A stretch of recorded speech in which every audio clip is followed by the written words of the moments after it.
Here are my top 10 games for the Nintendo Switch.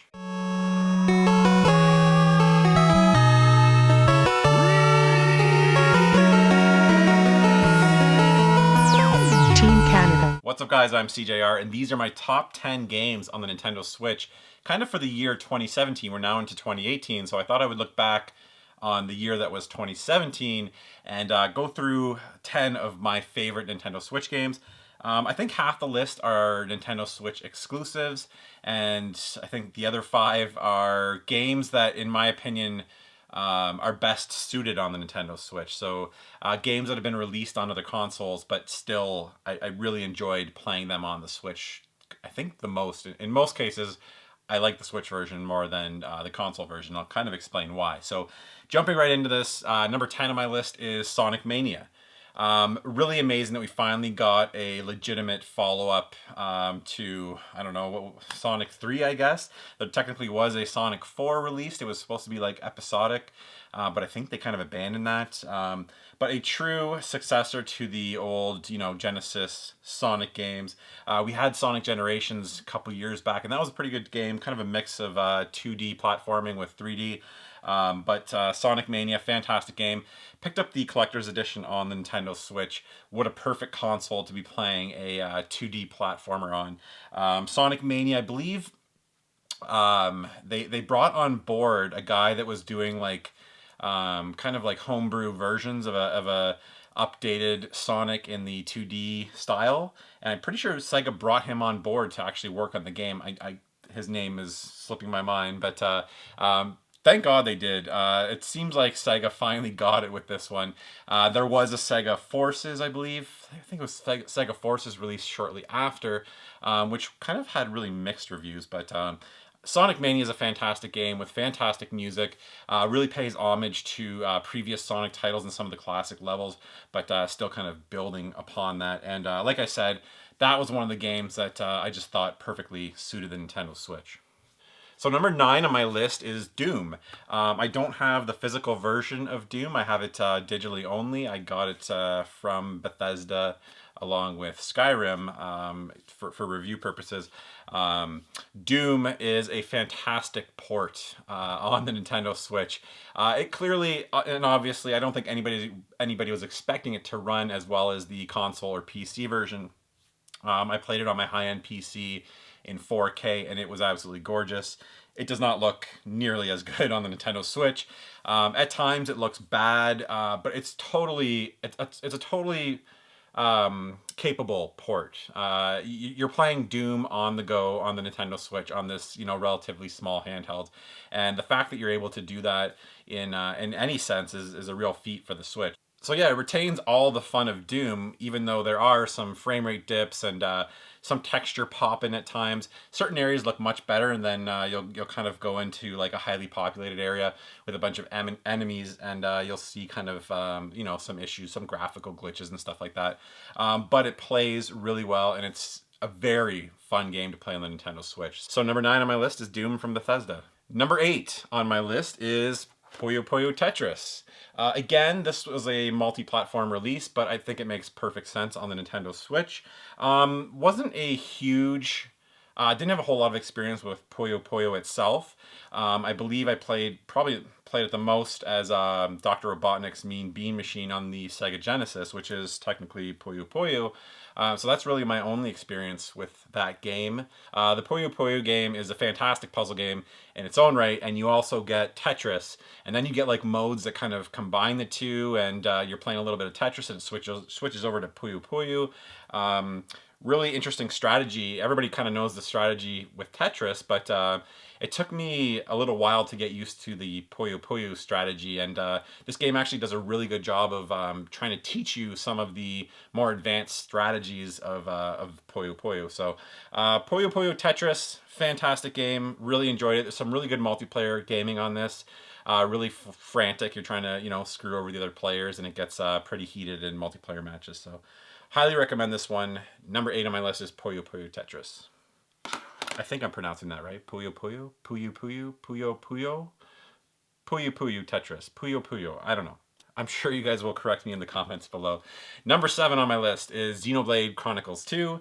As you can see here, I have the special edition. I did an unboxing of this on my channel if you want to go check out that video. Xenoblade Chronicles is a, it's as JRPG as it gets. If you're into JRPGs, it's a massive, like, open world, kind of like active battle system, not necessarily like turn-based. I guess you would call it like a, I don't know, action RPG? Anyways, Xenoblade Chronicles 2 is a massive, massive game packed into the Nintendo Switch. I'm going to mention this at the end of the video, but really nice to see such a big, sprawling, open world JRPG on the Nintendo Switch, and it really kind of adds to the diversity of the lineup on the Nintendo Switch. So Xenoblade Chronicles, it's a massive undertaking. I think I'm only like 6-7 hours in. Absolutely loving it. Beautiful art style. Really love the world. Traveling from different beasts, or the actual worlds themselves, like the islands are actually living creatures, which is really cool. Some cool characters, and like I said, it says JRPG as it gets, and I'm a big JRPG fan, so really enjoying Xenoblade Chronicles 2. Number 6 on my list is Mario Kart 8 Deluxe. Technically like I don't know, a port from the Wii U. I probably put 10 hours in on the Wii U. I've definitely surpassed that playing it with the boys.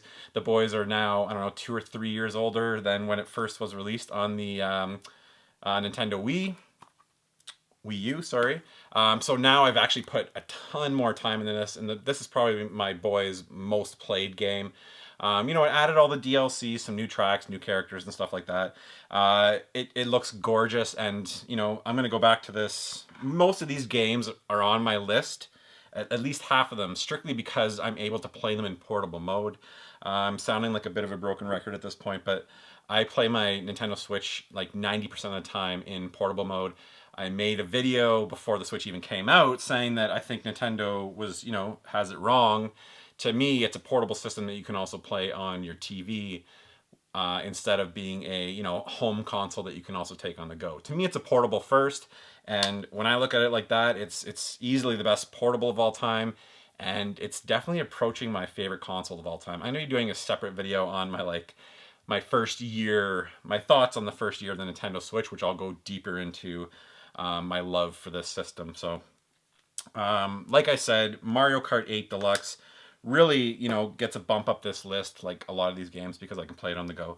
And it's, in my opinion, the best Mario Kart ever. I think that's actually pretty hard to argue that it's not. So Mario Kart 8 lands at number 6 on my list. So number 5 on my list is where some of you might have some contention with this one being rated so high. It's Skyrim. Another Bethesda game along with Doom. We're also going to be getting Wolfenstein 2 later this year, so a nice commitment to the Nintendo Switch by Bethesda, and I think it's turning out well. I think Doom and definitely Skyrim were really well received. Skyrim is a game that came out, oh god, 8 years ago or something like that. I picked it up originally on the Xbox 360, where I probably played I think 30 hours, and then I picked it up when it was re-released on the Xbox One. I played a little bit on PC. All in all, probably put 40 hours into 3 different versions of the game. So when I picked up the Nintendo Switch version, I have it, that's digital again, thanks to Bethesda. I was hooked right from the start. Once again, you can't compare it to a console or PC version, but it runs really well on the Nintendo Switch. It still looks great. It's still super immersive. I enjoy playing Skyrim with my headphones on, and I just get like so lost in this little screen that it really amazes me that I'm able to be, so immersed by a game playing it on a handheld. All the voice acting is there. The dialogue is insanely amazing in Skyrim, and the world building, the lore, being able to read like all the background on what's happening in the conflicts within the world. Skyrim is one of the greatest games of all time, and again, this is one of the games that's just heightened for me because I can play it on an airplane. I can play it on a road trip. I can Typically, how I play my Switch is laying on the couch while the game's on, or something's on in the background, or the boys are watching a movie or playing a game. I'm, immersed in my Skyrim on my Nintendo Switch. So, really happy to see that game come to the console, and blown away by how well it performs. And yeah, easily number 5 on my list. It almost made it a little bit higher because Skyrim's a game that I've been putting a lot of time, not so much in the last couple weeks, but initially when it came out, I put, I think, 15 hours in it in probably the first 2 days. So Skyrim easily makes my top 5 and lands at number 5 on my list of top 10. So number 4 on my list is Mario plus Rabbids Kingdom Battle. I was lucky enough to be in attendance at the Ubisoft press conference this year at E3, and I got to see Ubisoft CEO Yves Guillemot and Shigeru Miyamoto on the stage at the same time to introduce Mario plus Rabbids Kingdom Battle. It had already been, unfortunately, I think it had gotten out before that point, so it kind of ruined some of the surprise. And I remember hearing that the team was pretty upset by that, which I totally get, because that would have been an amazing reveal. We heard, like back before we knew what the game was, that it was a Mario and a Rabbids RPG type game. But when they announced that it was a tactical RPG, something that we really haven't seen with Nintendo characters. Nintendo had Advance Wars, which is a little bit different. But the closest comparison, in which I found out that some of the guys who were on the team are now on this team that made this game, was Ghost Recon Shadow Wars. I think it was Shadow Wars. I'm looking at my 3DS. It was a 3DS launch title that was a fantastic tactical strategy RPG. And this is the first time that the Mario universe has been put into that type of game. So I was really excited for this one. And once I got my hands on it, it was a really amazing experience. It somehow brought the Rabbids back into the mainstream and made me like them again. I think people had just, had total fatigue from the whole Rabbids characters and franchise, but they added a nice bit of humor, and it was really well written, really well crafted. I guess the closest comparison, aside from Ghost Recon Shadow Wars, would be XCOM. That's the one that most people compare it to. But mixed in with the kind of platforming elements of Mario games. Really interesting characters. Really kind of cool story. It's really wacky, and it's kind of all over the place, but it kind of works in the best way possible, putting these two universes together for this tactical RPG, which I enjoyed. I really appreciated how they slowly introduced new mechanics, and at least in the initial part of the game, it really kind of slowly ramped up the difficulty. About halfway through the game, it gets tough. It gets really hard. But I really appreciated how they kind of, had training wheels on and slowly introduced new mechanics with each battle. So I thought that was really well done. I actually wrote a review for Mario plus Rabbids, which I think I'll post in the description below. You can check it out. It was for Goliath.com. I'll post the reviews I did to the other games. They'll all be in the description below if you want to see my full thoughts on the game. Number 3 on my list is kind of probably the biggest surprise to you guys. Another game that I reviewed for Goliath, which you'll find full review in the description below. I love this game. SteamWorld Dig 2 is number 3 on my list this year. I think I gave it a 9, and I said I actually rated it as one of my favorite top 5 games of the year, SteamWorld Dig 2. SteamWorld Dig, the first game was released several years ago, procedurally generated levels. The new one, they've switched over to more handcrafted level designers have taken over and designed them, and I think that was a good move. Interesting little story. It's like a post-apocalyptic steampunk Western theme with a gorgeous art style. Probably one of the best theme songs for a game I've heard in my entire life. Really catchy tune, and it plays constantly. It's like the one song that I don't mind if it plays on a loop over and over. Interesting little story, fantastic, tight platforming. You can kind of gear the game towards your play style through the really good upgrade system. You're mining for resources underground, bringing those resources up top to trade in towards upgrades, jetpacks, better pickaxe, all that kind of stuff. Really fun puzzles that you go into. that I always appreciate when they're challenging but never frustrating. I think there was 2 puzzles. I think there was one I actually had to look up a solution online, but it was very rare that like I just got frustrated. It was always that sense of discovery, and a lot of times there was puzzles that you could beat, but with an upgraded ability, you could go back and breeze through something that took you 20 minutes, half hour to complete before would take you a minute and a half with a certain upgrade. So I think it was like I put 15 hours into the game. I actually did a lot of the extra stuff, and it's one of the few games I rarely go back to games ever, but I really feel compelled to go back and play another round of SteamWorld Dig 2. It's that good. Highly recommend you guys go pick up SteamWorld Dig 2. It's available on pretty much every platform under the sun at this point, but again, it just really plays fantastically on the Nintendo Switch, and being able to play it in portable. It's a great game that like you can just pop in or turn on for 5 minutes and just play, a puzzle or mine for some resources just to kill some time. So SteamWorld Dig 2, number 3 on my list of top 10 Nintendo Switch games for the year. Okay, number 2 on my list is Legend of Zelda Breath of the Wild. It was a tough decision between this one and the first place one, which I'm sure you can guess what it is. Legend of Zelda Breath of the Wild. So my history with Zelda, I don't want to say I'm the biggest Zelda fan, because no, I'm going to say I'm definitely not the biggest Zelda fan. I really appreciate the games, love the games, played most of them, haven't beat most of them.